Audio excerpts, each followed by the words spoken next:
Hello children, இன்னைக்கு நம்ம 10th standard social science ஜியாகிரபியில் இருக்கிற 5th lesson book back 2 marks மட்டும் படிக்கலாம். 5th லெசன் டைட்டில் இந்தியா, அதனுடைய பாப்புலேஷன், டிரான்ஸ்போர்ட்டேஷன், கம்யூனிகேஷன், ட்ரேடு. பாப்புலேஷன்னா மக்கள் தொகை, டிரான்ஸ்போர்ட்டேஷன்னா போக்குவரத்து, கம்யூனிகேஷன் தொடர்புகள், ட்ரேடு வியாபாரம். அப்ப இந்தியாவோட இந்த 4 விஷயங்களை பத்தி இந்த லெசன்ல நம்ம படிக்க போறோம். What is migration? State is type. மைக்ரேஷன்னா என்ன, அது எத்தனை வகைப்படும், அதை பத்தி சொல்லுங்கிறது தான் கொஸ்டின். மைக்ரேஷன்னா ஒரு மக்கள் இடம் மாறி வாழ்றது, அதுதான் மைக்ரேஷன்ங்கிற பேர். அவங்க ஊரை விட்டு, அவங்க மாநிலத்தை விட்டு பக்கத்து மாநிலத்துக்கோ வேற ஒரு நாட்டுக்கோ போய் வாழ்றாங்கன்னா அந்த இடம் மாறி வாழ்றதுக்கு பேரு migration. It is the movement of people across the regions and territories. அப்போ ஒரு ரீஜன், ஒரு நிலப்பரப்பை விட்டு, ஒரு மண்டலத்தை விட்டு, ஒரு பிராந்தியத்தை விட்டு வேற ஒரு மண்டலத்துக்கோ பிராந்தியத்திலயோ போய் மக்கள் பிழைத்து வாழ்றாங்க அப்படின்னா அதுக்கு பேரு மைக்ரேஷன். மைக்ரேஷன் 2 வகைப்படும்: இன்டர்னல் மைக்ரேஷன், இன்டர்நேஷனல் மைக்ரேஷன். அப்போ ஒரு நாட்டுக்குள்ளேயே, இப்ப தமிழ்நாட்டில இருந்து ஆந்திரா போறாங்க, கர்நாடகால இருந்து தமிழ்நாட்டுக்கு வர்றாங்கன்னா அது இன்டர்னல் மைக்ரேஷன். நம்ம நாட்டை விட்டு வெளிநாடுகளுக்கு போய் வாழ்றாங்க, இடம் மாதிரி வாழ்றாங்க அப்படின்னா இன்டர்நேஷனல் மைக்ரேஷன். இது உங்களுக்கு மெமரைசிங் கெப்பாசிட்டி நல்லா இருக்கு, எனக்கு எக்ஸாம் அப்ப எழுதுறதுக்கு டைம் இருக்கு அப்படின்னா நீங்க இந்த 2 பாயிண்ட்ஸையும் ஆட் பண்ணிக்கலாம். இல்லைன்னா இது மட்டுமே 2 மார்க்ஸ்க்கு போதும். ஓகே, இதுக்கு எக்ஸ்பிளனேஷன் என்னன்னா, internal migration does not change the size of population of the country, but it influences the distribution of population in the nation. Internal, நாட்டுக்குள்ளாகவே நடக்கிற மைக்ரேஷன்னால பெருசா பாப்புலேஷன், மக்கள் தொகை மாறுபடாது.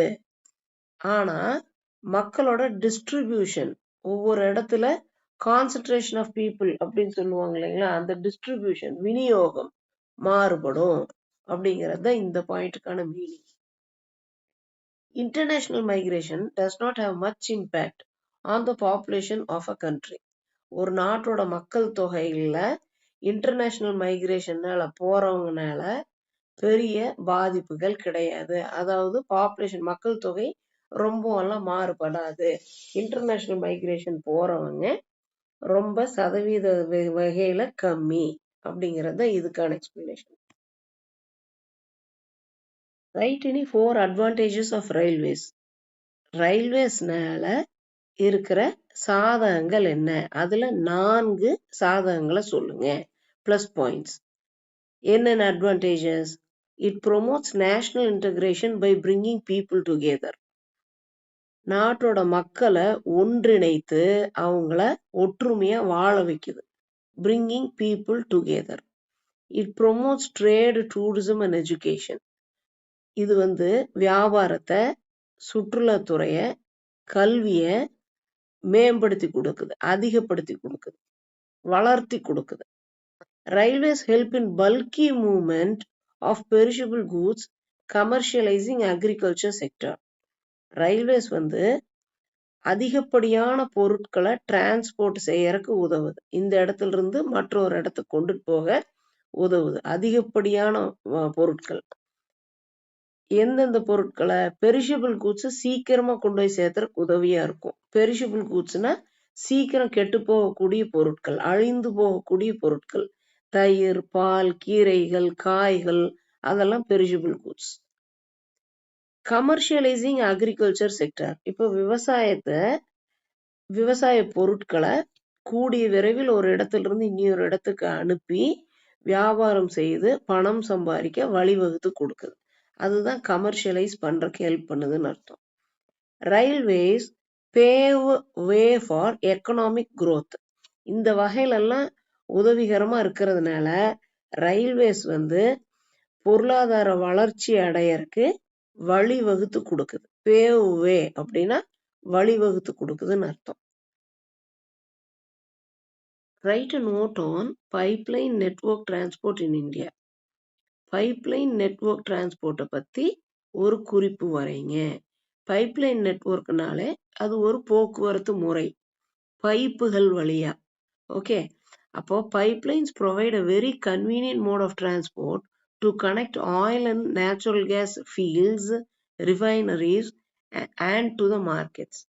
அப்போ இந்த பைப்லைன்கள் ஒரு கன்வீனியன்டான மோட் ஆஃப் டிரான்ஸ்போர்ட்டா இருக்கு. ரொம்ப சுலபமா ஈஸியா இந்த ஆயில், நேச்சுரல் கேஸ் எல்லாத்தையும் ரிஃபைனரிகள்ல இருந்து, சுத்திகரிப்பு நிலையங்கள்ல இருந்து மார்க்கெட்டுகளுக்கு, விற்கப்படும் சந்தைக்கு கொண்டுட்டு போறதுக்கு ஈஸியா இருக்கு பைப்லைன்ஸ்.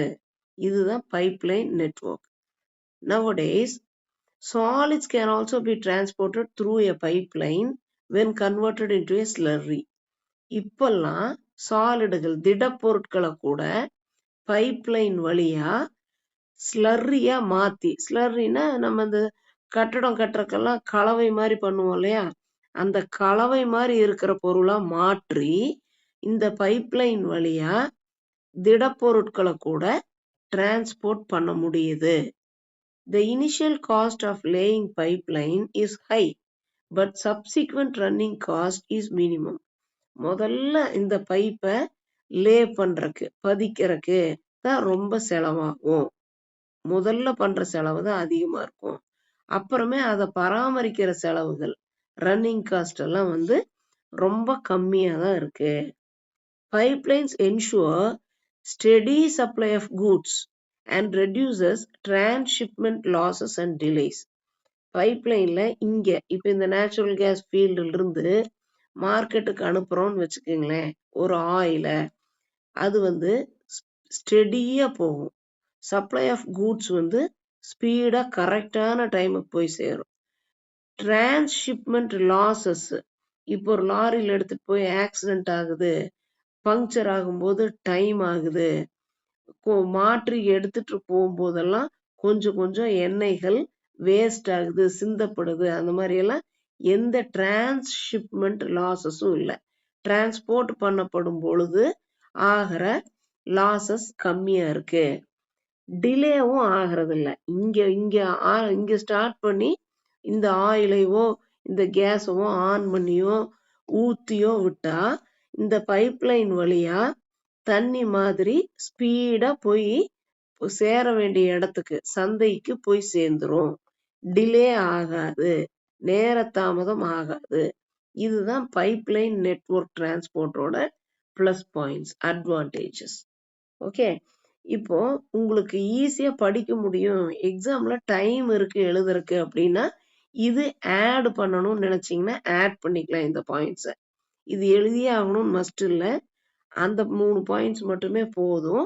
உங்களுக்கு ஃபுல் மார்க் வேணும், எனக்கு டைம் இருக்கு, மெமரைஸ் பண்றதுக்கு எனக்கு முடியும்னா மட்டும் இது எழுதுனீங்கன்னா போதும்.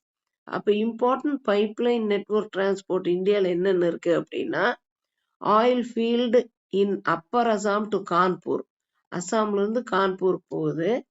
From Salaya in Gujarat to Jalandhar in Punjab. Gas pipeline from Hazira in Gujarat to Jagdishpur in Uttar Pradesh. இதெல்லாம் இம்பார்ட்டன்டான முக்கியமான பைப்லைன்கள். State the major inland waterways of India. Waterways அப்படின்னா நீர்வழிகள். அப்போ உள்நாட்டில் இருக்கிற நீர்வழிகள், முக்கியமான நீர்வழிகள் என்ன? த மேஜர் வாட்டர்வேஸ் ஆர், நீர்வழிகள்லாம் national waterway 1, number 1. It extends between Haldia and Allahabad. இந்த நீர்வழி ஹல்தியால இருந்து அலகாபாத் வரைக்கும் நீளுது. அதோட measurement 1620 kilometers and includes the stretches of Ganga, Bhagirathi, Hooghly river system. இந்த 3 நதிகள்லையும் ஸ்ட்ரெச் ஆகுது, இந்த நீளத்துக்கும் இருக்குது. இதுதான் ஃபர்ஸ்ட் நேஷனல் நீர்வழி, தேசிய நீர்வழி. செகண்ட் நீர்வழி என்னன்னா, this waterway includes the stretch of Brahmaputra river between Dhubri and Sadia, a distance of 891 kilometers. இந்த வாட்டர்வே, இந்த நீர்வழி பிரம்மபுத்திரா ரிவர்லயும் நடுவுலையும் தூப்ரி, சதியா இந்த நதிகள்ல நீளுது. ஸ்ட்ரெச் அப்படின்னா நீளம், நீள பகுதி. National waterway 3. This waterway extends between Kollam and Kottapuram in state of Kerala. இந்த நீர்வழி வந்து கொல்லம் கோட்டபுரம் கேரளால இருக்கு. It is the first national waterway. இதுதான் முதல்ல உருவாக்கப்பட்ட national waterway, first national waterway in the country with 24-hour navigation. அப்ப 24 மணி நேரமும் நேவிகேட் பண்ணிக்கலாம், இந்த நீர்வழிய யூஸ் பண்ணிக்கலாம். Facilities along its entire stretch of 205 kilometers. 205 kilometre entire ஸ்ட்ரெச்னா அதோட முழு நீள பகுதியையும் நம்ம 24 மணி நேரமும் போய் வந்துக்கலாம், போக்குவரத்து வச்சுக்கலாம் அப்படிங்கிறது தான் இந்த லைனோட மீனிங். What is communication, what are its types? அப்ப கம்யூனிகேஷன் என்ன, அதனுடைய வகைகள் என்ன? கம்யூனிகேஷனை தொடர்பு கொள்ளுதல், அதனோட வகைகள் என்னன்னா, communication is a process that involves exchange of information, thoughts and ideas. அப்ப தொடர்பு கொள்ளுதல்னா நம்ம அதுல என்ன பண்ணுவோம், அது ஒரு செயல். அதுல என்ன நடக்கும் அப்படின்னா, எக்ஸ்சேஞ்ச் ஆஃப் இன்ஃபர்மேஷன், நம்ம ஒரு செய்திய பரிமாறிக்குவோம், எக்ஸ்சேஞ்ச் பண்ணிக்குவோம். தாட், ஒரு சிந்தனைய பரிமாறிக்குவோம். ஐடியா, ஒரு கருத்தை பரிமாறிக்குவோம். அந்த பரிமாற்றத்துக்கு பேரு தான் கம்யூனிகேஷன். டெக்னாலஜி டஸ் ஒண்டர்ஸ் இன் கம்யூனிகேஷன் ஃபீல்ட்ஸ். அப்ப தொடர்பு துறையில டெக்னாலஜி, தொழில்நுட்பம் வந்து அரிய சாதனைகளை புரிஞ்சிட்டு இருக்கு. நம்ம ட்ரெண்டியா இருக்கோம், லேட்டஸ்டா நிறைய டெக்னாலஜிஸ் இருக்கு, வந்திருக்கு, தொழில்நுட்பம் வளர்ந்துருக்கு, அது மூலியமா நம்ம நிறைய தொடர்பு சாதனங்களை பயன்படுத்துறோம் அப்படிங்கறது இந்த லைனுக்கான அர்த்தம். Communication is categorised into personal and mass communication. அப்ப தொடர்பு கொள்ளுதல் வந்து 2 வகையா பிரிக்கிறாங்க, பர்சனல் தொடர்பு, மாஸ் கம்யூனிகேஷன் ஒரு கூட்டான ஒரு தொடர்பு. அதை வந்து 2ஆ பிரிச்சிருக்காங்க, கேட்டகரைஸ் பண்ணியிருக்காங்க. The exchange of information between the individuals is called personal communication. தனி மனிதருடன் ஒரு தொடர்பு இருந்ததுன்னா அது வந்து பர்சனல் கம்யூனிகேஷன். எக்ஸாம்பிள் வந்து போஸ்டல் லெட்டர்ஸ், லெட்டர் நம்ம ஒருத்தருக்கு தான் அனுப்புவோம் இல்லைங்களா, ஒருத்தருக்கோ ஒரு குடும்பத்துக்கோ.